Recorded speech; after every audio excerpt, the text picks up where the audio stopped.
തിന്നാനുള്ള പിണ്ടിയും ചണ്ടിയും ഒക്കെ അവര് ആള് തീർത്തു.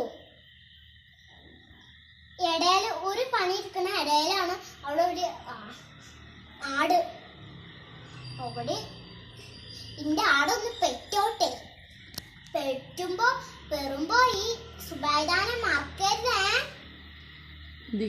പാല് വേണല്ലേ?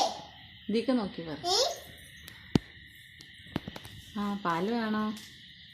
പാല് തരൂലേ സുബൈദാക്ക്? പാല് തരണോ അല്ലേ? ഇപ്പൊ എന്റെ ആടിനെ കുറ്റം പറഞ്ഞിട്ട് ഇപ്പൊ പാല് വേണല്ലേ? നല്ല അടി വെച്ച് തരാം. പാല് തരൂല? പാല് തരില്ല.